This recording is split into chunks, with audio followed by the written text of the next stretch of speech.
1 Samuel 18. Saul tem ciúmes de Davi. Depois dessa conversa de Davi com Saul, surgiu tão grande amizade entre Jonatas e Davi que Jonatas tornou-se o seu melhor amigo. Daquele dia em diante, Saul manteve Davi consigo e não o deixou voltar à casa de seu pai. E Jonatas fez um acordo de amizade com Davi, pois se tornara o seu melhor amigo. Jonatas tirou o manto que estava vestindo e o deu a Davi, com sua túnica e até sua espada, seu arco e seu cinturão. Tudo que Saul lhe ordenava fazer, Davi fazia com tanta habilidade que Saul lhe deu um posto elevado no exército. E isso agradou a todo o povo, bem como aos conselheiros de Saul. Quando os soldados voltavam para casa, depois que Davi matou o filisteu, as mulheres saíram de todas as cidades de Israel ao encontro do rei Saul com cânticos e danças, com tamborins, com músicas alegres e instrumentos de 3 cordas. As mulheres dançavam e cantavam. Saul matou milhares, Davi dezenas de milhares. Saul ficou muito irritado com esse refrão e aborrecido disse: atribuíram a Davi dezenas de milhares, mas a mim apenas milhares. O que mais lhe falta senão o reino? Daí em diante, Saul olhava com inveja para Davi. No dia seguinte, um espírito maligno mandado por Deus apoderou-se de Saul, e ele entrou em transe em sua casa enquanto Davi tocava harpa, como costumava fazer. Saul estava com uma lança na mão e a atirou, dizendo: encravarei Davi na parede. Mas Davi desviou-se 2 vezes. Saul tinha medo de Davi porque o Senhor o havia abandonado e agora estava com Davi.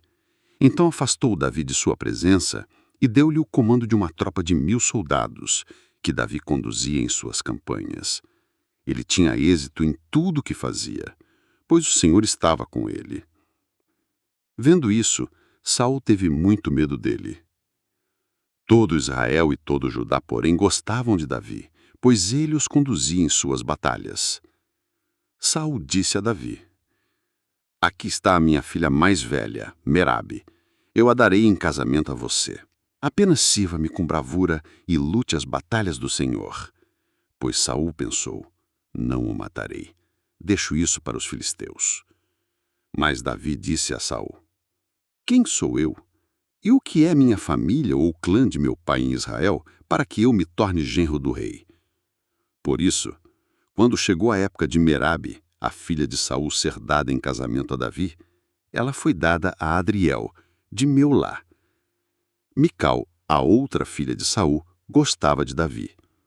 Quando disseram isso a Saul, ele ficou contente e pensou: eu a darei a ele para que lhe sirva de armadilha, fazendo-o cair nas mãos dos filisteus. Então Saul disse a Davi: hoje você tem uma segunda oportunidade de tornar-se meu genro. Então Saul ordenou aos seus conselheiros que falassem em particular com Davi, dizendo: o rei está satisfeito com você e todos os seus conselheiros o estimam. Torne-se agora o seu genro. Quando falaram com Davi, ele disse: vocês acham que tornar-se genro do rei é fácil? Sou homem pobre e sem recursos. Quando os conselheiros de Saul lhe contaram o que Davi tinha dito, Saul ordenou que dissessem a Davi: o rei não quer outro preço pela noiva além de 100 prepulsos de filisteus para vingar-se de seus inimigos. O plano de Saul era que Davi fosse morto pelos filisteus.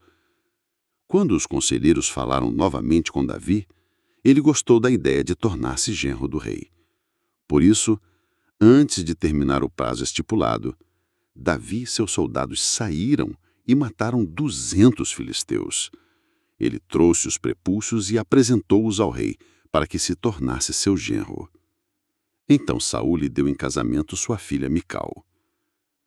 Quando Saul viu claramente que o Senhor estava com Davi e que sua filha Mical o amava, temeu-o ainda mais e continuou seu inimigo para o resto da vida.